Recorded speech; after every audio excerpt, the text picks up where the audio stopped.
Hi, this is Joe again with another. excuse me.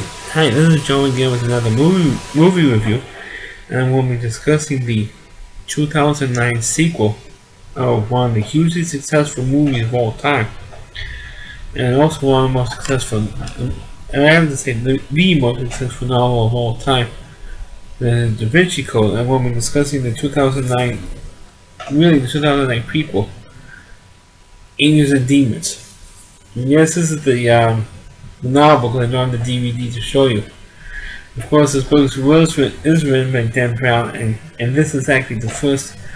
And this is actually, I think, the second novel Dan Brown's ever written. He wrote the Deception Point first. This one. Excuse me. He wrote Digital Fortress first. Then Angels and Demons, Deception Point, and then, of course, the book to put him on the map, which was the Da Vinci Code. This book actually came out 3 years, or the book version came out 3 years before the Da Vinci Code. So this is really the first Robert Langdon thriller. This one, of course, unlike the first one, this one, surprisingly, the Catholic Church did not make a huge stink over this movie, or this novel, like they did with the Da Vinci Code. Because when the Da Vinci Code came out in 2003, everybody made a huge stink over it, particularly the Catholic Church and Christians and so forth, or people believing the myth of Jesus Christ. So I was wondering why. Excuse me. I was wondering why. So when I read the novel, the Da Vinci Code, I figured, oh, now I know why. Because they went into the fact that Jesus was married to Mary Magdalene, and they actually was a bloodline. On the novel, they said it was a bloodline. But in reality, he actually was married to Mary Magdalene in reality. So anyway, that was the first novel. I don't want to get into Da Vinci Code again. But in Angels and Demons, I'm surprised that the Catholic Church didn't make even more of a mistake with this movie, or at least, first the novel, then the movie, because of the fact that there was a bomb that was about to go off in the Catholic Church, in Vatican Square. And it has to do with a guy running around killing cardinals and leaving clues to where the next dead body is going to be. You catch me if you can type thing. And when the novel starts off with this murder in this research facility, which actually does exist in reality, actually. There wasn't. One thing about Dan Brown is that he takes real life stuff, real life locations, real life people, and put around a fictional story around these people.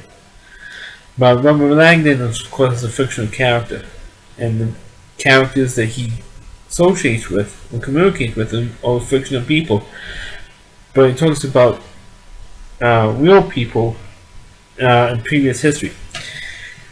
So Langdon gets called to go to this research facility and look at a symbol that was stashed into a dead body, and then he figures out that there's the Illuminati, which is a group that's involved in this murder.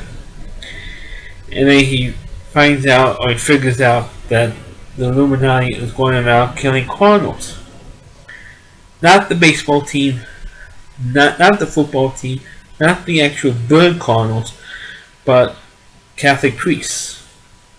Because the Pope has died, and the group of cardinals who vote for the next Pope will meet in the Vatican, and he wants to kill all the Catholic all the cardinals in Vatican City. Plus all the worshipers, people who are the pilgrims who go to the Vatican to wait for the vote for the next Pope. Well, in the novel, unlike in Da Vinci Code, and both movies were directed by Ron Howard, and both movies starred Tom Hanks as the Robert Langdon character. But unlike what Ron Howard did with Da Vinci Code, which he followed the novel from beginning to end, he did not do that with Angels and Demons. And in one particular point of fact, because the guy who was going around killing the cardinals was a Muslim. And of course, this was the first year of the Muslim in the White House during his first term in office. Of course, the Muslim I'm referring to is, of course, Barack Hussein Obama. And of course, Ron Howard is an Obama buttboy, like most of Hollywood is. So he did not want to offend Obama. So he eliminated the fact that the guy who was the killer was a Muslim. Well, the guy who was killing these Catholic priests was a Muslim assassin, signed by the guy who was killing these cardinals. And in the novel, one thing that was also taken out from the movie version of the novel, was the fact that the guy, the Pope that died, was actually poisoned, and the guy who was the actual orchestrator of this plot was the son of the Pope that died. So he killed the Pope, because apparently the Pope, before he went into the priesthood, had sex with the guy's mother, and of course conceived an illegitimate kid. And of course he pretended to the kid that he never had the Pope, the guy who eventually became Pope, that the Pope that died, decided to pretend that the kid wasn't born, pretending the fact that he never had sex before he became a priest. And so of course the guy decided to take his revenge on him and revenge on the Catholic Church because of their policies concerning, like priests having sex or having children and all that stuff.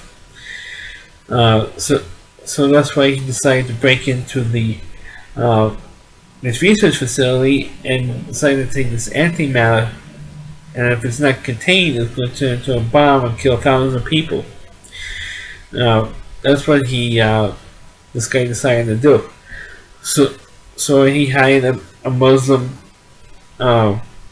assassin to kill these Catholic priests and set them up to look like it's the Illuminati, who believes in earth, fire, sun, the four main elements that Illuminati believes in. So that stuff was, the stuff with the Muslim and the Pope having an illegitimate kid, that stuff was taken out of the movie version, which annoys me, because I always hate it when they remove stuff from the movie version from the book and not keep it as accurate as possible. In case Ron Howard, he didn't want to, like I said earlier, he didn't want to offend Muslims, so they took all the Muslim angle out. But I'm not saying that Angels and Demons is not a good movie. It's a very good thriller. The movie version is, and I enjoyed the movie. But I like as the movies, the Da Vinci Code is the better movie than Angels and Demons is. But as the novels, I like, believe it or not, I actually like Angels and Demons more as a novel than the Da Vinci Code is. Even though I did like the Da Vinci Code as a novel and a movie. But I always feel like there was that the Catholic Church made too much of a big deal over the so-called controversies of the novel. I felt they made too much of a big deal out of it. But and I thought it was surprising that they didn't make a bigger deal out of Angels and Demons because it was a guy running around killing Catholic priests. But in terms of the movie, it is a very well done thriller, but I felt it was too rushed of a story and it wasn't accurate enough for the novel. That's my pet peeve with Angels and Demons, because I remember the novel, and I also remember there was a beautiful scientist that worked with Langdon to help save or try to save these Catholic cardinals. And of course, at the end of Angels and Demons, they have a love affair, a love scene at the end of the novel. They didn't do that at the end of the movie version because they introduced a new Pope, and some of the cardinals, one in particular, thanked Robert Langdon for his help, despite what happened in the previous movie. And there was reference at the beginning of the film and at the end of the film. Laura Collins apologized for what happened to Langdon, in the Da Vinci Code movie. So they kind of teased that around as well. But the movie itself, I think the Angels and Demons movie is a very good form of entertainment, a pretty good follow-up. And it's a shame that Ron Howard hasn't done the other books that Dan Brown has written with the Robert Langdon character. I'm very much interested in seeing him if he does The Lost Symbol, which is the book that follows. If you go according to the number when the books came out, there was the next book that followed the Da Vinci Code, and I would love to see a movie version of The Lost Symbol. Because I felt it was a damn good book, and I would love to. And if Ron Howard this happens to see this video, I hope the hell that you do The Lost Symbol, directed and have Tom Hanks reprise the role of Robert Langdon. Because the funny thing is that Angel and Demons is the only sequel that Tom Hanks has ever done in his long 30-year, at least a 30-year career in terms of making movies. That's the only sequel he's ever made, which is dumbfounded about, considering all the great characters that he has played over the years. That's the only sequel that he's ever done. So that's my review of Angels and Demons. Please rate the video. Please rate it. Feel free to comment on it. Please subscribe to my channel, and please forward this video onto your Facebook pages. Thanks for watching, and catch you next time.